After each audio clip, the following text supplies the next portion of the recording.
In the vastness of space, where no one can hear you scream, they say the real horror isn't the emptiness, but the people you meet. Captain Darnell Axton knew this all too well. Right now, he stood knee-deep in a puddle of some unidentifiable goop that passed for water on the comet Vortexion, contemplating which was worse, the smell or the taste if he drew his next breath too deeply. Could be worse, he muttered. Could be raining acid. It did last week, said Tessa, his right-hand woman and partner in crime, leaning against a jagged outcrop. Her face was smudged with dirt, but her eyes still held that spark of defiance that said she'd rather die than admit she was afraid. We were lucky then, remember? Lucky, Darnell repeated, kicking at the puddle. Yeah, if you call dodging Karish scouts lucky. But hey, at least they weren't carrying their ceremonial knives. Tessa snorted. Yeah, just their ceremonial apathy. The Karish had always been a ceremonial bunch, with their grand robes and rituals, which might have been impressive if they weren't also hell-bent on reclaiming the comet as some sacred disco floor or whatever. They had tried to take the thing back a couple of weeks ago, and the results were about as effective as a vegan at a steakhouse. Darnell looked out at the makeshift shantytown they'd cobbled together, a collection of metal pods and tents. It was like the worst case of urban sprawl, except urban sprawls usually didn't come with the added bonus of being on the verge of freezing to death or being shot by aliens. He rubbed a hand over his stubbled chin, a habit he couldn't quit. And how's the mood in paradise today? He asked. Tessa shrugged. You know the drill. Jenkins is trying to make moonshine out of cafeteria leftovers. Mora's got the kids running drills like they're the next Space Marines, and Old Man Harris is still convinced we're living in some reality TV show. Darnell chuckled darkly. With our luck, he'd be right. And the ratings would be abysmal. Let's face it, we're not exactly prime-time material. A sudden commotion from one of the tents drew their attention. It was loud enough to suggest either a fight or, in this hellhole, a particularly spirited game of cards. Sounds like another round of who can yell the loudest, Darnell said dryly. Or who found another reason to complain, Tessa added as they made their way over. The tent flaps parted to reveal Jenkins, looking like he'd wrestled a bear and lost. His hair stuck out at odd angles, and his clothes were a patchwork of stains and patches. What now? Darnell asked, crossing his arms. It's these damn rations, Jenkins said, waving a hand at a crate that looked like it had seen better days. I swear they're breeding or something. Breeding? Tessa raised an eyebrow. That's one hell of a claim, Jenkins shrugged. Well, either they're multiplying or someone's been sneaking extras, Darnell sighed. Guess it's time for another cheerful round of who stole the mystery meat. Another voice piped up, this one belonging to Mora, who had a way of appearing out of nowhere with her hands on her hips, ready to scold the universe into submission. You two done standing around, or are we actually going to solve this? Solve what? Darnell asked. Our imminent death from a lack of edible food or the slow encroachment of madness. Mora shot him a look that could have wilted a plastic plant. Both, preferably before dinner. Fine, Darnell grumbled, making his way over to the offending crate. He pried it open, revealing packets of something that might have once been nutritious, but now looked like it had crawled out of a horror vid. Lovely, Tessa commented, peering over his shoulder. Looks like the Karish have some competition in the who can make the worst food department. Competition's stiff, Jenkins chimed in. But these babies might just take the cake. Darnell let out a breath. Well, short of a miracle, this is what we've got. As if on cue, the ground trembled beneath their feet, and everyone took a moment to look at each other in that universal language of what now? Quakes, Mora asked, though it was more of a statement than a question. Might be the Karish, Tessa suggested. They've got a habit of showing up when everyone's already on edge. Great, Darnell muttered. Just what we need. Alien visitors with a penchant for bad timing. They all moved toward the entrance of the camp, curiosity mixed with dread. The horizon of the comet loomed before them, a jagged line against the void, and sure enough, figures were emerging, wrapped in those ridiculous robes that somehow looked both imposing and absurd. Here we go, Jenkins said, cracking his knuckles as if that would help. The lead Karish, a tall one with the markings of what Darnell assumed was some kind of rank, stepped forward. Its face was unreadable, as always, with those eyes that seemed to hold a million secrets and not a single useful one. Humans, it began, the universal translator doing a passable job of conveying both the disdain and the archaic flair. We come for what is ours. Oh, do you now? Darnell replied, folding his arms across his chest. Last I checked, possession is 9/10 of the law, and this rock's been a lovely home away from Earth. It is sacred, the Karish continued, unfazed. You defile it with your presence. Defile? Jenkins piped up. I've seen the inside of a fast food joint on Earth. Trust me, this place is a palace in comparison. Tessa shot him a look but couldn't quite hide her smirk. We demand you leave, the Karish insisted. Darnell sighed, rubbing the back of his neck. And go where exactly? The last shuttle left months ago, and sorry to say, the frequent flyer miles don't apply out here. The Karish exchanged glances, a silent conversation that was probably full of pompous rhetoric. We will give you time, it said finally, as if bestowing a great favor. How generous, Darnell replied, voice dripping with sarcasm. We'll pack our bags right after we find out which one of our rations is plotting world domination. With that, the Karish turned, robes swirling with what was probably meant to be impressive flair, leaving the humans to contemplate their situation. Well, that went well, Tessa remarked. Yep, Darnell agreed. Another banner day on Vortexion, Mora crossed her arms. So what's the plan, oh fearless leader? Plan, Darnell rubbed his chin, looking thoughtfully at the bleak landscape. Survive, maybe annoy some aliens, rinse and repeat. Sounds like a solid strategy, Jenkins said, his tone suggesting anything but, hey, it's worked this far, Darnell replied. And besides, if the Karish want to fight, we'll give them one they'll never forget. That's the spirit, Tessa said, punching him lightly on the shoulder. Let's see how much havoc we can wreak before they realize we're not going anywhere. And so they stood there, a ragtag group of humans on a frozen comet, against a backdrop of stars that didn't give a damn about their plight. Maybe things wouldn't go their way. Maybe they'd all die out here, forgotten and unmissed. But as Darnell watched the Karish disappear into the distance, he couldn't help but smile, because in the grand scheme of things they were human, and humans, as he'd proven time and again, had a way of surviving against all odds. Darnell Axton, Space Captain Extraordinaire, or more accurately, Resident Disaster Manager, watched the Karish retreat and wondered if they'd be back by lunch, or if the universe might grant him a few hours of dull, unremarkable survival. Hope was a virtue he had long discarded like a broken compass. Still, the uneasy piece was something to savor, like the last bite of a chocolate bar, before realizing it's just a laxative in disguise. Tessa nudged him with her elbow, cutting through his reverie. So, you think they'll actually give us that time they promised, or are they just playing with us like a cat with a dying mouse? He smirked, knowing our luck. They're probably taking bets on how long before we end up eating each other. Jenkins, who had been listening with the kind of morbid curiosity you'd find around a car crash, chimed in. I'll take those odds. At least cannibalism would be a change from these rations. If they keep multiplying like this, we might have to start a farm, Tessa said, eyeing the mysterious packets with a mix of suspicion and hunger. Not sure what we'd feed them, though. Our charming personalities. Only thing we're rich in, Darnell noted dryly. And sarcasm. Can't forget that. A sudden shout from Mora drew their attention. Hey, we've got something on the scanners. Darnell exchanged a glance with Tessa. Not another Karish welcoming committee, I hope. They made their way to the makeshift command center, a repurposed cargo pod that smelled like old socks in desperation. Mora was hunched over a console, her face lit by the flickering screen. What have we got? Darnell asked, leaning over her shoulder. Some kind of energy reading, Mora replied, tapping the screen with a finger. It's coming from the ritual site the Karish were sniffing around. Great, Jenkins said, peering at the console. So they've either left us a gift or a bomb, or both, Tessa added, because they're generous like that. Darnell rubbed his temples as if trying to massage away the headache that seemed a permanent fixture these days. All right, let's go check it out. Grab the usual gear, just in case it's radioactive or, cursed. They geared up in the blink of an eye, well, as fast as possible given the clunky suits they had to wrestle into. The journey to the Karish ritual site was a short trek through the biting cold, the kind that seeped into your bones and made you reconsider every life choice that led you to this frozen hellscape. Does it ever bother you, Tessa began, her voice crackling over the comms, that we're one misstep away from suffocating in the vacuum of space? Darnell snorted. Nah, it's the suffocating part that bothers me. The vacuum's just a bonus. They reached the site, a circle of stones that, under different circumstances, might have seemed almost picturesque. Instead, it looked like a goth kid's version of Stonehenge, complete with a mysterious artifact in the center, pulsating with an eerie blue light. Well, isn't that inviting? Jenkins muttered, adjusting his visor. Darnell approached it cautiously, not unlike how one would approach a sleeping bear, with respect and a healthy dose of fear. Anyone else feel like we're in a bad sci-fi flick? Only every day, Tessa replied. The artifact was a slab about the size of a small coffee table, covered in alien script that seemed to shift and writhe as if it had a life of its own. Darnell hovered a hand above it, feeling the strange energy emanating from its surface, a sensation not unlike sticking your hand in a meat grinder, but more subtle. Mora's voice crackled over the comms. Be careful. It's giving off some strange readings. When isn't it? Darnell replied. This whole comet's a strange reading. Jenkins stepped closer, curiosity getting the better of him. Think it's dangerous. Of course it's dangerous, Tessa said. It's alien, it's glowing, and it's on a comet. Name one thing that's ever been safe under those conditions. Darnell glanced back at them, a grin playing at his lips.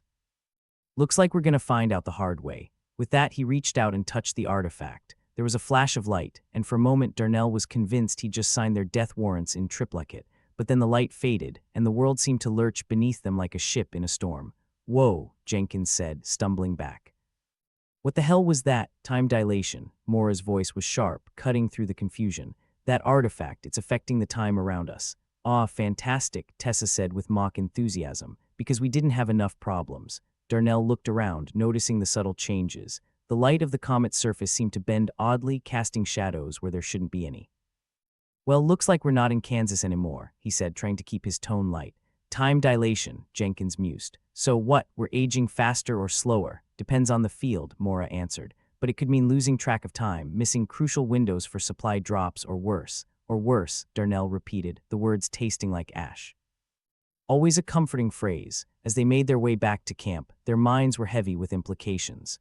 Time, once an abstract worry, became an immediate threat, like a countdown they couldn't see but could feel in the pit of their stomachs, a pressure that promised bad things in nice wrapping paper. When they returned, the camp was buzzing with activity, people moving slightly out of sync, as if someone had hit the fast-forward button on some and pause on others. "Look at that," Tessa said, pointing to Jenkins, who seemed to be moving at half speed, his face a mask of confusion. "He's always been slow, but this is a new record." Darnell chuckled, though it was a hollow sound. "Guess we'll have to figure out how to live in a temporal funhouse. Not like we have a choice," Mora said, exasperation creeping into her voice. "We either adapt or become yesterday's news." "Then let's get to it," Darnell said with a nod, trying to ignore the sensation that their already precarious existence had just taken a nosedive off a cliff. They gathered in the central pod, where the air was thick with worry and the smell of recycled everything. Darnell took center stage, not for the first time wishing he'd paid more attention in leadership seminars instead of napping through them. "Listen up," he began, voice steady. "We've got a time problem, literally. That artifact's messing with the flow around us, and we've got to figure out how to deal with it before it deals with us." "How do we even begin to deal with it?" Mora asked, arms crossed in that universal gesture of "I'm this close to losing it." "First, we keep track of who's affected and how," Darnell said. "Tessa, you're on that. Set up a schedule, one that accounts for whoever's on the high-speed rail or the scenic route." She nodded, scribbling notes on a datapad with the speed and accuracy of someone who knew the value of every second. "Jenkins, round up anyone not experiencing dilation. We'll need them for critical tasks until we figure out how to stabilize things." "Got it, boss," Jenkins replied, his usual bravado muted by the gravity of their situation. "And the rest of us," Darnell continued, "we keep doing what we do best, survive.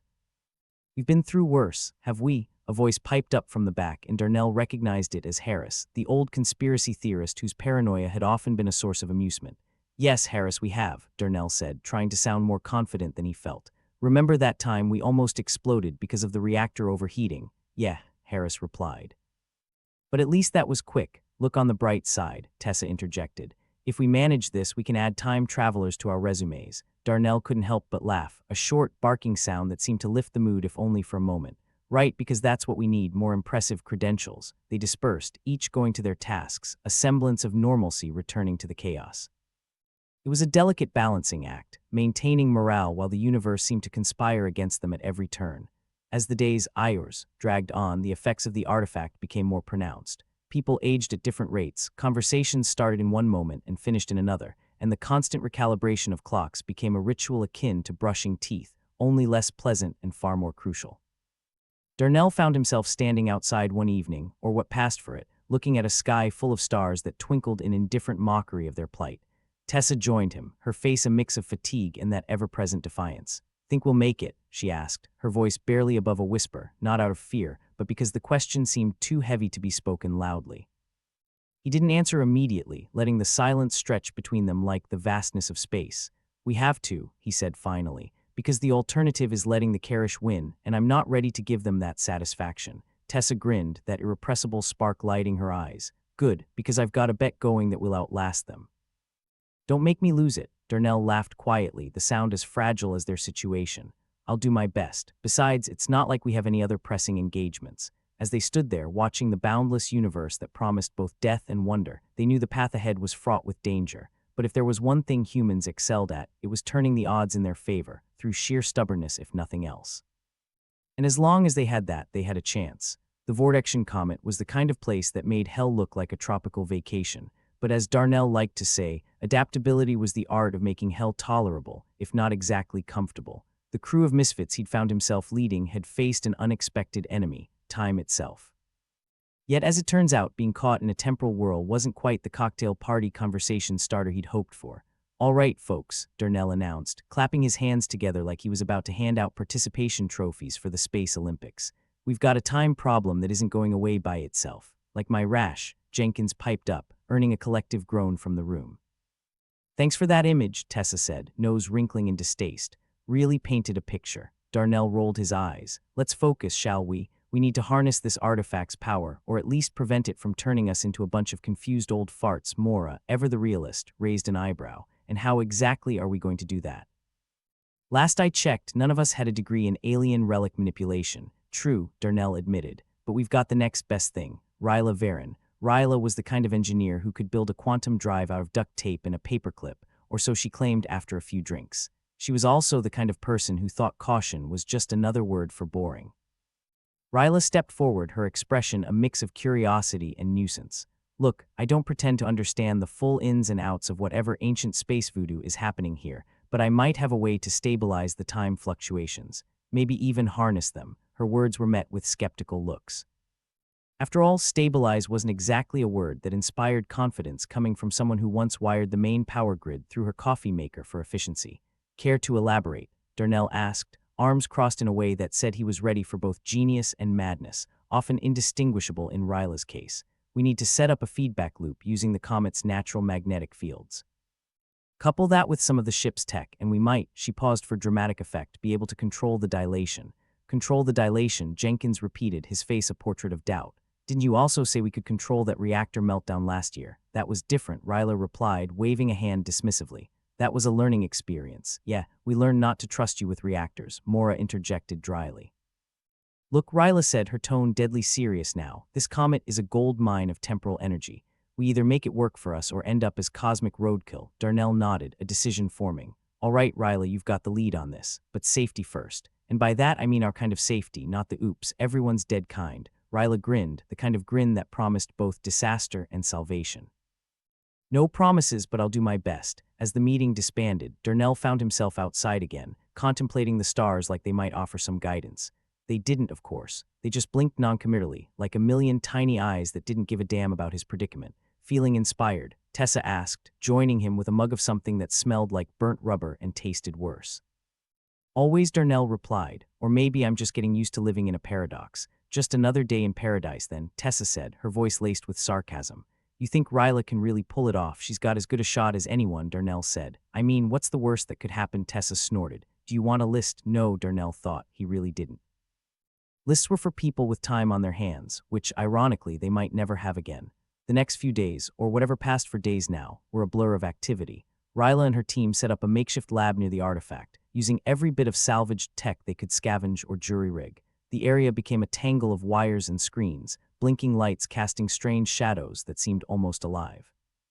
"Looks like Frankenstein's monster got intimate with a circuit board," Jenkins commented, watching Ryla with an uneasy mix of awe and terror.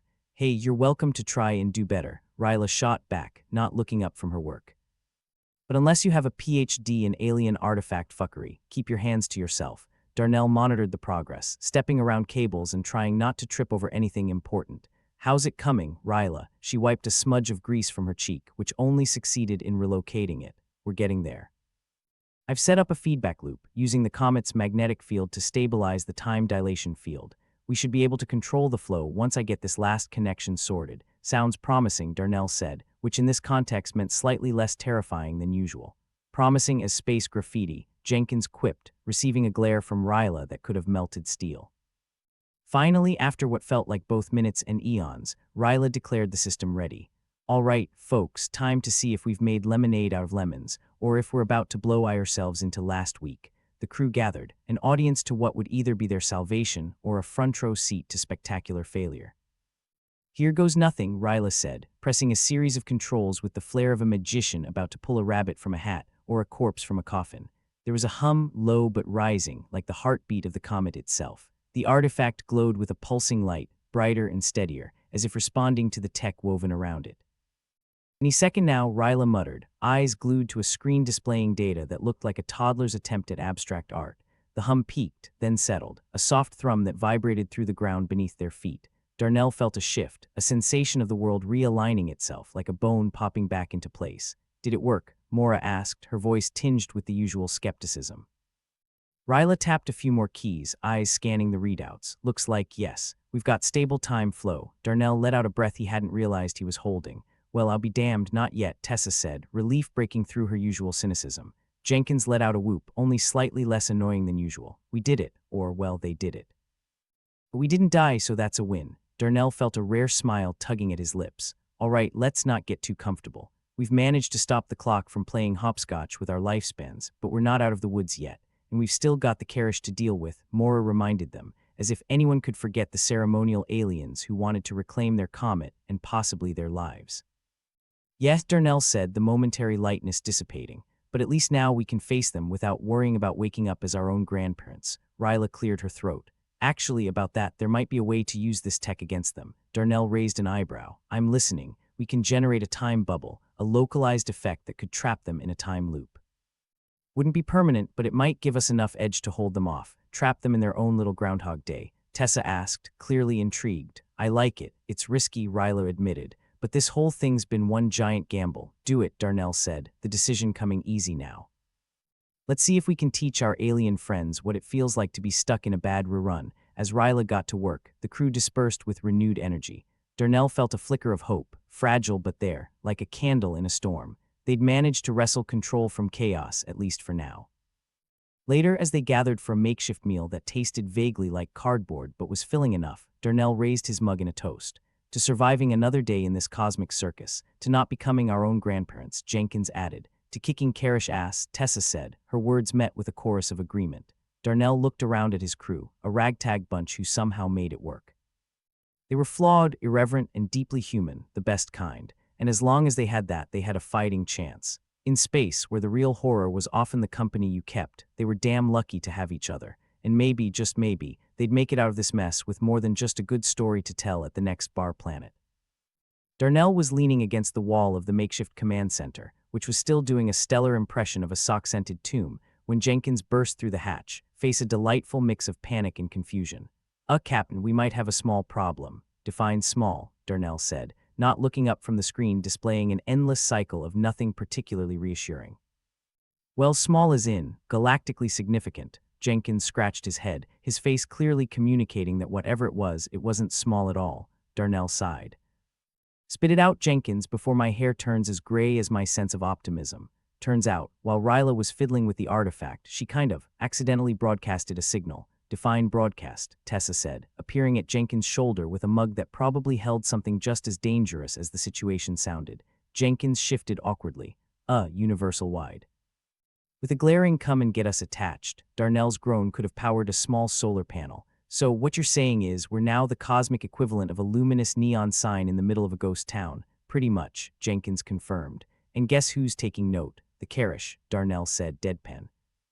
Of course it's the Karish. Yeah, they seemed real eager the first time around, Tessa added, sarcasm dripping like oil from the ship's ancient engine. So what's our plan for greeting our ceremonial friends this time? Tea and scones, more like time loops and laser guns, Darnell muttered. Jenkins, get Ryla and Mora. We need options and fast. As Jenkins hurried off like a startled rabbit, Darnell's mind spun with calculations and contingencies. The Karish were an unpredictable lot, driven by an ancient code of honor, or perhaps just a penchant for making other people's lives difficult. Tessa, ever the realist, leaned against the wall beside him. You think we can stall them with that time bubble thing Ryla mentioned? If Ryla can get it working, Darnell replied, scratching at the stubble on his chin. But knowing our luck, it'll probably just give them a headache. Better a headache than a full-on invasion, Tessa said, taking a swig from her mug with a grimace. How do you drink this stuff voluntarily? Darnell shrugged. Same way we deal with everything else, grit our teeth and hope it doesn't kill us. Ryla and Mora arrived in a flurry of half-formed ideas and barely restrained exasperation. You rang? Ryla asked, brandishing a wrench like it was a magic wand. Jenkins tells me we've made some new friends, Darnell said. Yeah, well, you know me, Ryla replied with a nonchalant shrug. Always the life of the party. Mora crossed her arms, looking like a disappointed parent. Any idea how long we have before they RSVP in person? Best guess, a few hours, maybe less, Jenkins said, arriving with an urgency that suggested he'd been promised a future without Ryla's experimental coffee.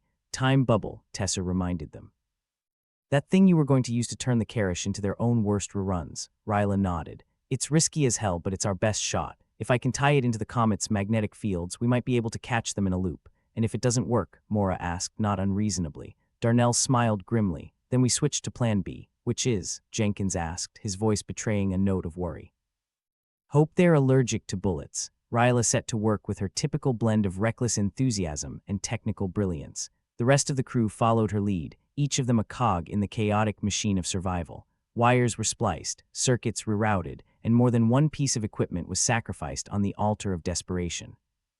As the hum of activity rose to a fever pitch, Darnell found himself outside again, contemplating the vast, indifferent expanse of space.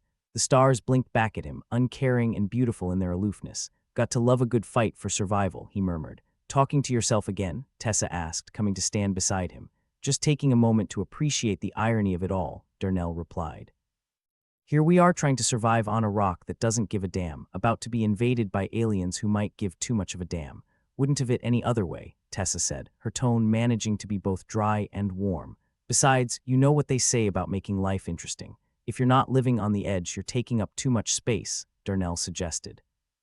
Something like that. Inside, Ryla was elbow-deep in the guts of the operation, fingers flying over controls like a conductor orchestrating a symphony of chaos. Almost there, she muttered, her voice a mix of determination and madness. Just make sure you don't blow us back to the Stone Age, Mora said, monitoring the readouts with a critical eye. Don't worry, Mora, Ryla replied with a grin.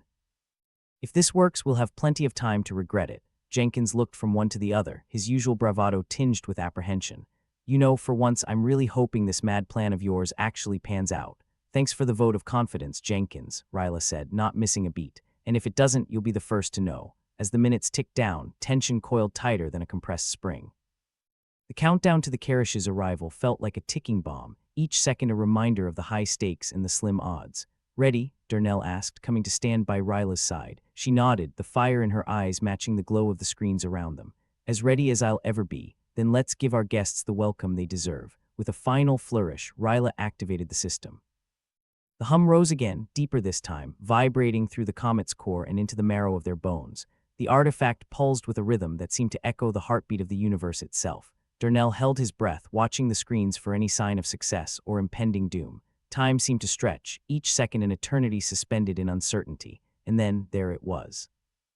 A ripple in the data, a shift in the energy readings that signaled the system was online. The time bubble unfurled invisibly around them, a net cast across the stars. We did it, Ryla breathed, the disbelief in her voice mirrored in the expressions around her. For now, Mora cautioned, ever the pragmatist. But it's a start, Tessa said, her smile a rare flash of unguarded relief. Darnell nodded, allowing himself a moment of satisfaction. All right, we've bought ourselves some time. Let's make sure we use it wisely. As the crew set about fortifying their defenses and preparing for whatever came next, Darnell took a moment to reflect. They were a mismatched group, stranded on a comet in the middle of nowhere, threatened by aliens and cosmic forces beyond their understanding. And yet, against all odds, they were still standing, still fighting. Here's to not dying today, he murmured, raising an invisible toast to the heavens. Not dying is good, Tessa said, joining him once more. But how about living to see tomorrow? One step at a time, Darnell replied, a wry smile tugging at his lips. One step at a time, indeed. In the vast, uncaring universe, that was sometimes the best anyone could hope for. As the hours passed, the tension shifted from one of impending doom to a cautious optimism. The Karish were still out there, but the crew had managed to stay one step ahead, at least for the moment. Do you think they'll give up? Jenkins asked, peering out at the stars as if they held the answers. Not a chance, Mora said, her voice firm with certainty. The Karish aren't known for backing down, which means we'll have to be ready for whatever they throw at us next, Tessa added. Then let's make sure we're ready, Darnell said, determination hardening his resolve. We've got a comet to defend and a crew to keep alive. Ryla grinned, her hands already moving to prepare for the next phase of their makeshift defense.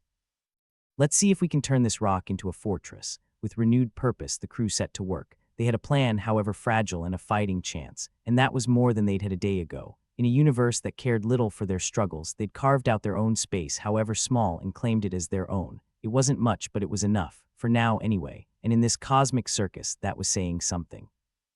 The first sign that the Karish had decided to RSVP was the sudden, teeth-rattling hum that reverberated through the makeshift command center. It was a hum that spoke of engines far too advanced and intentions far too malevolent. "Guess they're not coming for the tea and scones," Tessa remarked, her voice barely audible over the rising cacophony. Darnell grimaced, the sound grating against his nerves like sandpaper on a sunburn. "Looks like it's time to roll out the welcome mat." "Yeah, if by welcome mat you mean a hail of gunfire," Jenkins chimed in, his bravado doing a poor job of masking the very real fear beneath. Ryla was hunched over her console, fingers dancing like a pianist on a deadline. "Time bubble's holding, but I've got a feeling it's not going to do much more than stall them," she said, a note of desperation creeping into her tone. "Stalling's better than nothing," Darnell replied, his mind a whirlwind of strategies, each more desperate than the last. "Mora, how's the ammo situation?" "Running low," Mora answered, her expression as grim as a funeral. "But enough to give them a warm reception. Let's make it count," Darnell said, trying to inject some steel into his voice. It didn't quite work, but everyone pretended not to notice. The Karish, it seemed, were not in the mood for subtlety. Their ships materialized with the suddenness of a bad idea, sleek and menacing against the backdrop of space. They moved with the precision of a predator, each maneuver designed to force their prey into a corner. "Well, they're not here to borrow a cup of sugar," Jenkins muttered, staring at the sensors with a mix of awe and dread. Tessa snorted. "If they are, they're using some damn big teaspoons." Darnell watched as the Karish fleet unfurled its weapons, a ballet of destruction unfolding with mathematical precision. It was a sight both beautiful and terrible, like watching a storm roll in from the safety of a glass house. "Get everyone to their stations," he ordered, the words feeling leaden on his tongue. "On it," Mora replied, already moving with the efficiency of someone who'd spent far too long in crisis mode. As the crew scrambled to prepare, Darnell took a moment to reflect on the absurdity of their situation. A ragtag team of misfits stranded on a comet, facing down an alien armada with little more than stubbornness and a handful of outdated weapons. "We really need to stop pissing off the neighbors," he said, mostly to himself. "Too late for that," Tessa replied, her voice coming from just over his shoulder. Might as well make the most of it. It was the sort of gallows humor that kept them going, a shared joke in the face of the void. And as the first shots rang out, that threadbare camaraderie was all they had. The Karish attack was as precise as it was brutal. They struck hard and fast, their weapons carving through the comet's surface with surgical efficiency. Explosions rocked the ground, sending shockwaves through the command center and dislodging a few choice ceiling panels. "Structural integrity's taking a hit," Ryla shouted over the din, her fingers flying over her console in a desperate bid to patch the failing systems. "Hold it together, Ryla," Darnell barked, though he knew she was already giving it everything she had.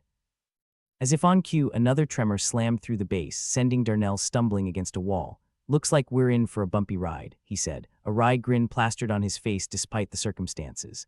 "Better than a short one," Tessa shot back, her own smile equally grim. Mora joined them, her expression one of focused determination. "Shields are holding for now, but if they keep this up, we're going to be knee-deep in debris, literally. Then we'll just have to make sure they don't keep it up," Darnell replied, his mind racing to come up with a plan that didn't involve a complete and utter massacre. He quickly scanned the readouts, each one a reminder of just how outmatched they were, but dwelling on the impossibility of it all wouldn't do them any favors. Desperation had a way of sharpening focus, and if nothing else, they were all well practiced under pressure. "We can't beat them head-on," Darnell said, stating the obvious but needing to hear it out loud. "So let's get creative." As if sensing his cue, Ryla nodded, a manic gleam in her eye. "I've got a few tricks up my sleeve. Might not be pretty, but it'll make one hell of a mess. If it keeps us breathing, I'm all for it," Jenkins said, his bravado slipping back into place like a well-worn mask. The next few minutes passed in a blur of activity. Orders were shouted, plans were made and discarded, and through it all, the Karish pressed their attack, a relentless tide against their increasingly flimsy defenses. "Let's give them something to remember us by," Darnell said, his voice a low growl as he prepared for what might very well be their last stand. Weapons were fired, systems were overloaded, and more than one console sparked and died in a shower of sparks. But slowly, miraculously, the tide began to turn. "Is it just me, or are they starting to back off?" Jenkins asked, disbelief coloring his words. Ryla squinted at her readouts, brow furrowing. "I think they are regrouping, probably trying to figure out why we haven't crumbled into space dust yet. Let's not give them the chance to find out," Mora said, her voice edged with steel. Darnell nodded, pulling every last ounce of focus and resolve. "All right, people, let's finish this." When the Karish came again, they came with renewed ferocity, but the crew was ready. They fought back with everything they had, a symphony of chaos and defiance that echoed through the void. Darnell found himself caught up in the maelstrom, barking orders and pulling the trigger until his fingers were numb. But even as the odds loomed large and their resources dwindled, there was a sense of unity, a shared understanding that they were all in this together. "We're holding," Rilo announced, her voice barely audible over the cacophony. "I can't believe it, but we're actually holding." "Don't jinx it," Tessa warned, but there was a hint of a smile in her voice. Darnell could feel the tide shifting, the Karish advance slowing as their forces reeled from the unexpected resistance. It was a fleeting advantage, but it was enough to give them hope. "Keep pushing," he said, his voice hoarse but steady. "We might actually pull this off." And for a moment it seemed as though they might. The Karish, for all their superior firepower and numbers, found themselves stalled, unable to break through the stubborn defense. But just as victory seemed within reach, a new signal blazed across the scanners, an unmistakable sign that reinforcements were arriving. More ships, more weapons, more trouble than they could handle. "Well, so much for the silver lining," Jenkins muttered, his humor failing him at last. Tessa let out a huff of laughter, bitter and resigned. "Guess we're back to the usual plan, don't die too quickly." Darnell felt the weight of it all pressing down on him, the cold certainty that they were running out of options. But even as hope wavered, he refused to give in. They'd come too far, fought too hard, to let it all end now. "All right, let's see what else we can throw at them," he said, determination ringing through his words. "We're not done yet." The crew rallied, driven by a shared purpose and the grim understanding that they had nothing left to lose. They fought with everything they had, every shot and maneuver a declaration that they wouldn't go quietly into the night. But despite their best efforts, the Karish were relentless, their reinforcements closing in with a lethal precision that seemed unstoppable. As the command center shook under yet another barrage, Darnell exchanged a look with his crew, a silent understanding passing between them. They were out of time, out of tricks, and very nearly out of hope, but not quite. "Ryla, how's that time bubble holding up?" Darnell asked, desperation clawing at the edges of his voice. "Not for much longer," Ryla admitted, her expression one of strained concentration. "But I've got one last trick up my sleeve." Darnell nodded, his heart pounding in his chest. "Then let's see if we can buy ourselves a miracle." The final gambit was reckless, a Hail Mary thrown into the void. But it was all they had left, and so they played their last card with the kind of wild abandon that only came when you had nothing left to lose. And as the Karish closed in, their weapons primed for a final, devastating blow, the crew of the makeshift command center gave it everything they had, one last stand in the face of overwhelming odds. "Here's to hoping for miracles," Jenkins said, his voice tinged with the grim humor that had carried them this far. "Let's make it count," Mora added, her own resolve shining through her words. As the Karish bore down upon them, Darnell felt a fierce, defiant pride rising within him, a refusal to go quietly, a determination to fight until the very end. And so they did, throwing everything they had into the fray. Against all odds, against the relentless tide of the Karish assault, they fought with every ounce of strength and courage they possessed. And as the final moments ticked away, Darnell knew that whatever happened next, whether they survived or fell, their defiance would echo across the stars, a testament to the indomitable spirit of humanity against a universe that cared little for their struggles. In the end, it was that indomitable spirit that carried them through, the belief that even in the darkest hour, there was always a glimmer of hope, a chance to fight back and claim their place among the stars. And as darkness closed in, that hope burned bright, a beacon in the void, lighting their way through the endless night. The cold comfort of Vortexion's Cometarium wasn't exactly the ideal getaway for a group of misfit humans. Yet here they were, holed up in their makeshift command center, trying to outwit the Karish, those pretentious alien purists who apparently thought they owned the whole damn universe. "Ryla, if you've got any more tricks up your sleeve, now's the time to pull them out," Darnell said, lacing his words with urgency and just a hint of that patented gallows humor. Ryla, a perpetually grease-stained engineer with a knack for wrangling the impossible out of the improbable, didn't look up from her console. "I'm an engineer, not a magician, Darnell. I can't just pull solutions out of my ass." She glanced at him, her eyes dancing with mischief. "But I did have a thought about using the artifact to create a time loop." Jenkins let out a low whistle. "You mean we can just hit rewind on this whole mess? Seems too good to be true." "Well, it's more like pause than rewind, but it might buy us some time to regroup," Ryla explained, furrowing her brow as she worked. "Of course, there's a small chance it could also tear a hole in the space-time continuum and scatter us across the multiverse like cosmic confetti." "Oh joy," Mora muttered, rechecking the ammo count for the umpteenth time. "And here I was worried about running out of bullets. Better cosmic confetti than cosmic roadkill," Tessa quipped, her fingers flying over her console as she tried to coordinate their defenses against the latest Karish move. "At least we'd be colorful." Darnell shook his head, chuckling despite the direness of their situation. "All right, Ryla, let's go for it. Not like we've got a lot of choices left. With the sort of reckless abandon that had become their survival strategy, Ryla activated the artifact. The device hummed ominously, casting a strange light over the grimy command center and bathing the room in an eerie glow. For a moment, nothing happened, and Darnell found himself holding his breath, waiting for the universe to implode. But then, as if by some miracle, or Ryla's sheer stubborn will, the flow of time around them slowed to a crawl. The Karish ships, once closing in with deadly precision, now hung in the void like frozen sentinels.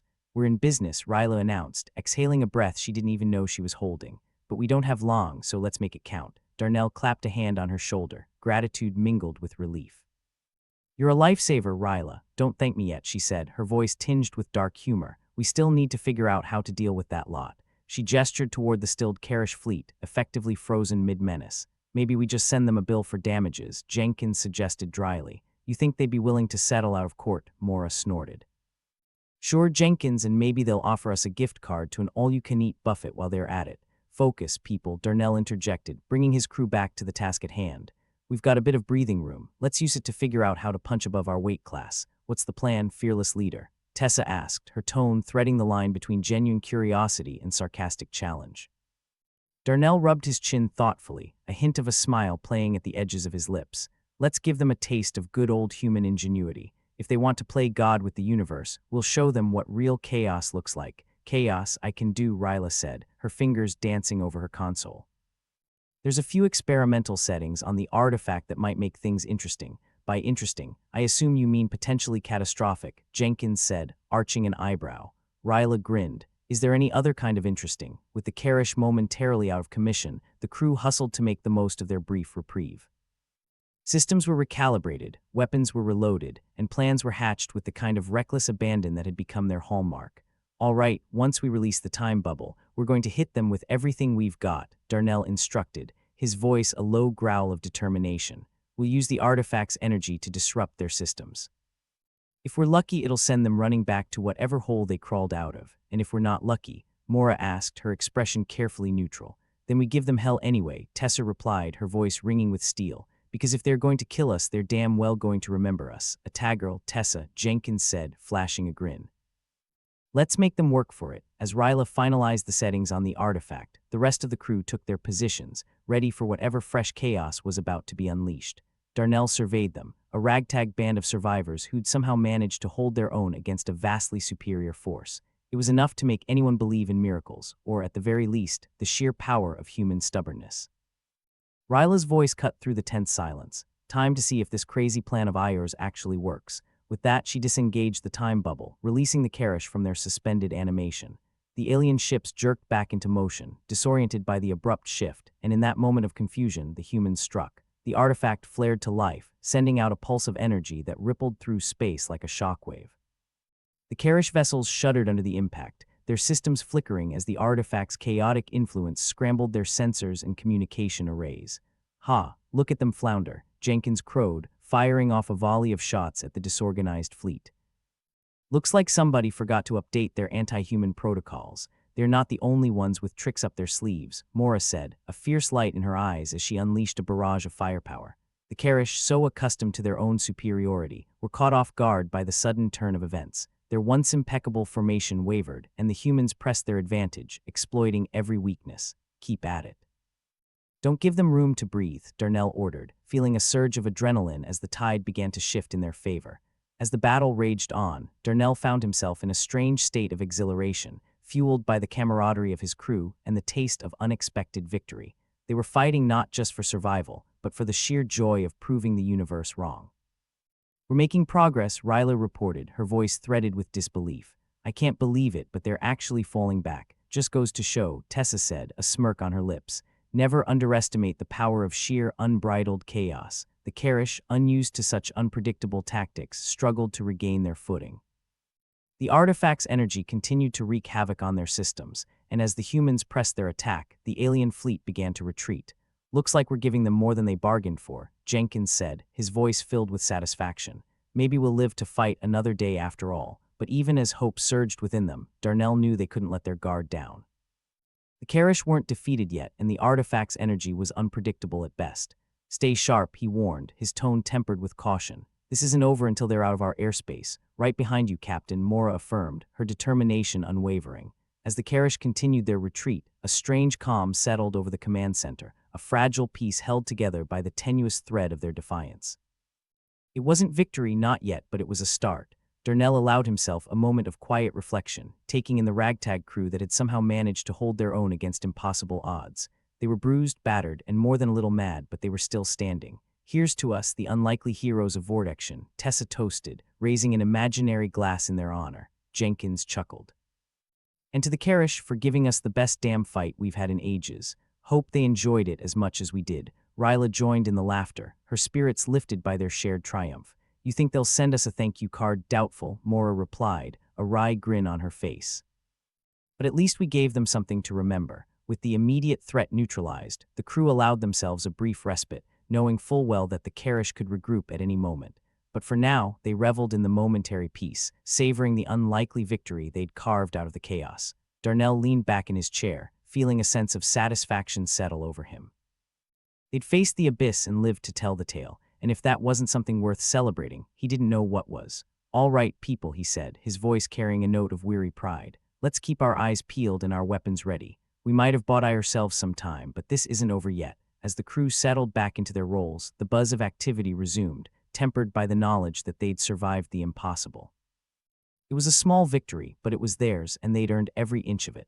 Darnell watched his crew with a mix of admiration and gratitude, knowing that whatever came next, they'd face it together. Because in the end, that's what they were, a family forged in the fires of adversity, bound together by the unbreakable bonds of defiance and determination. And as the vast expanse of space loomed before them, Darnell couldn't help but feel a surge of hope. There would be more battles to fight, more challenges to face, but they'd proven that even in the darkest corners of the universe, humanity's spirit burned bright. For now, though, they'd take a moment to breathe, to regroup, and to prepare for whatever fresh madness awaited them on the horizon. Because this wasn't the end, far from it. It was just another chapter in their ongoing fight against the universe, and they wouldn't have it any other way. Captain Darnell Axton took a long, satisfying breath, the recycled air of Vortexion's cometarium tasting suspiciously like victory, if victory tasted like copper and regret. The Karish fleet, those ceremonial spoilsports, had finally started to retreat, their predatory precision now resembling more of a drunken waltz. He glanced around at his crew, a gang of mismatched heroes who'd somehow managed to pull off the impossible. Who knew chaos could look so good? Darnell muttered, half to himself, half to anyone who cared to listen. Tessa, never one to leave a comment hanging, chimed in. "I'd say we're trendsetters, but I doubt the Karish are going to follow this particular fashion." Ryla, the resident miracle worker, was still glued to her console, fingers flying over it like she was trying to coax a particularly stubborn cat out from under a bed. "This thing's a bloody marvel," she said, nodding towards the artifact. "A bit like a grenade with a personality crisis, but effective. Effective's good," Jenkins said, looking up from his weapons diagnostics. "Let's just hope it doesn't have an identity crisis mid-battle." Mora grinned, reloading her firearm with a sense of purpose. "If it does, we'll just remind it who's boss." Nothing like a stern talking to in the middle of a firefight, Darnell couldn't help but chuckle. It was gallows humor at its finest, the kind you only found amongst the damned and the desperate. But it was theirs, and no amount of Karish self-importance could take that away. "All right, team," Darnell said, adopting his best captain voice, a mix of optimism and outright defiance. "We've got the Karish on the run, but let's not get too comfortable. They don't take kindly to losing, and they sure as hell don't give up easy. Like a bad rash," Tessa quipped, "they always come back, and usually when you least expect it." The command center was a buzz of activity, screens lighting up with data as Ryla continued to milk the artifact for all it was worth. The Karish ships flickered uncertainly on the screens, a testament to the power of human ingenuity, or human desperation, depending on how you looked at it. "Time to hit them where it hurts," Ryla announced, her voice cutting through the controlled chaos. "We can use the artifact to create a time dilation field, give them a taste of their own medicine. Won't that just annoy them?" Jenkins asked, arching an eyebrow. "Kicking a hornet's nest while wearing a honey suit, probably," Ryla conceded, a wicked grin stretching across her face. "But it'll also give us the upper hand. We might not have their tech, but we've got unpredictability." Mora nodded, approval written all over her face. "Unpredictability, our middle name. Speak for yourself," Darnell said. "I always thought it was get shot at a lot. The plan was audacious, reckless even, but that was par for the course with this crew. They'd long since given up on the idea of playing it safe, especially when safe meant surrender. "All right, folks, let's do this," Darnell instructed, his voice filled with a grim kind of enthusiasm. "Ryla, get that time dilation up and running." The rest of you prepare to make them work for every inch. With the artifact's power coursing through the systems, Ryla activated the time dilation field. It enveloped the Karish ships, slowing their movements to a crawl. Their predatory grace was reduced to awkward lurches, like a pack of wolves suddenly finding themselves in a mud pit.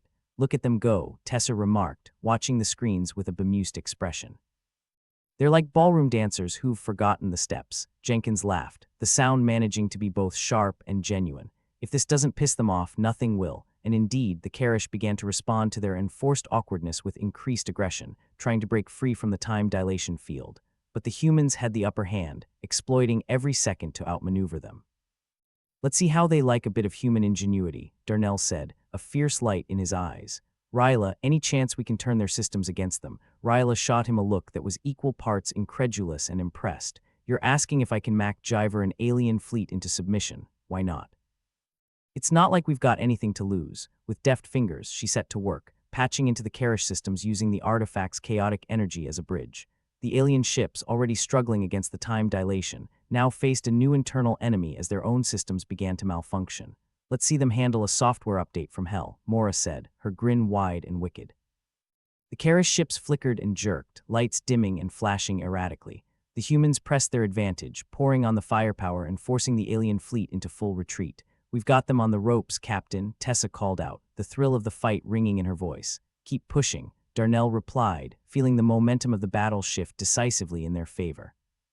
"Let's show them what happens when they underestimate us." As the humans advanced, the Karish ships began to pull back, their once impenetrable formation shattered by a combination of human stubbornness and technological improvisation. They retreated, leaving behind the wreckage of their plans and a trail of smoldering pride. "They're running," Jenkins said, disbelief mingling with satisfaction. "Never thought I'd see the day." Darnell let out a breath he hadn't realized he was holding. "That makes two of us." As the last of the Karish ships vanished from their screens, a cheer went up from the crew. They'd done it. Against all odds, they'd turned the tide and forced the Karish to retreat. Ryla slumped back in her chair, exhaustion mingling with triumph.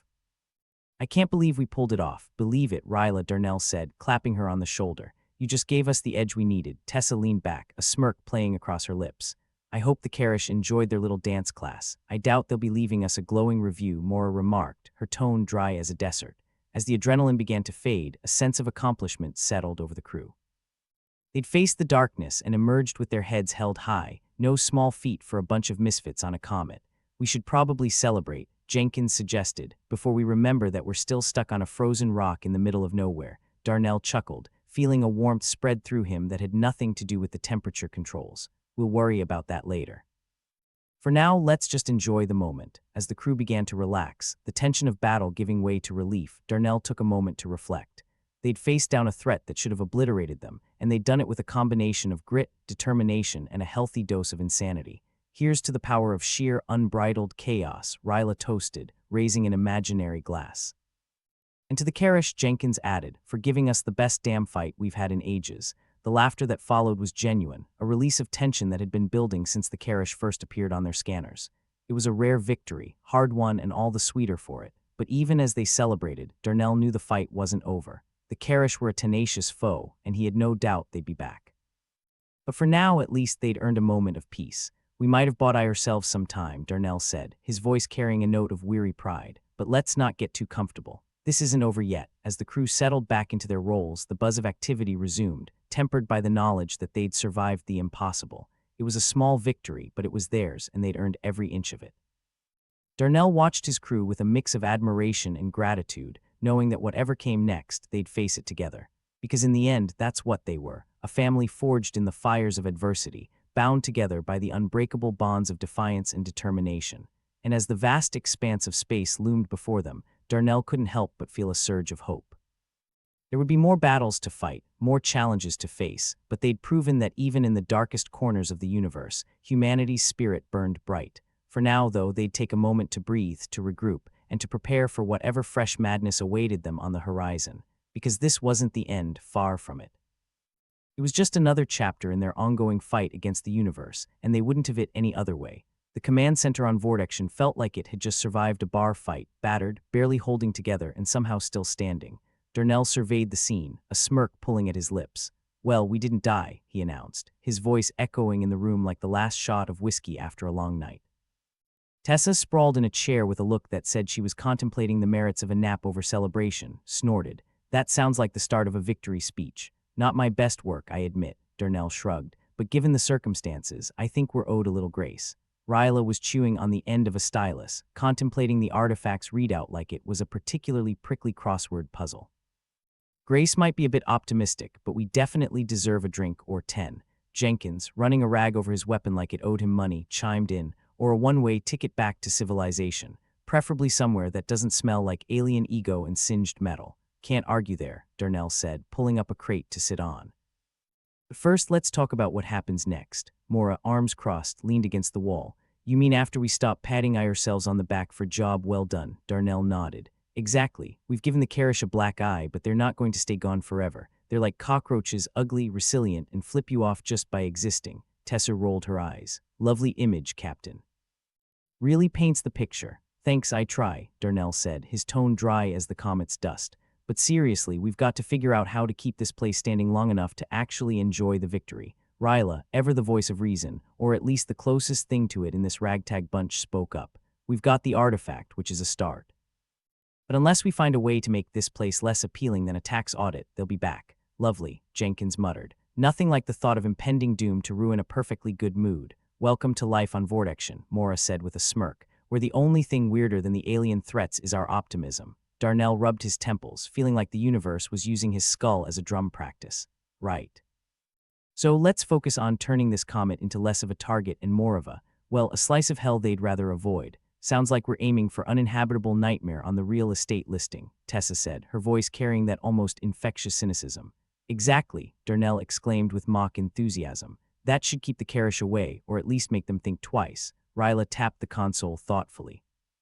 What if we amplify the artifact's signal, make it seem like it's about to explode or something equally terrifying, might convince them it's not worth the trouble, or invite the kind of trouble that thinks explosions are party invitations, Jenkins countered.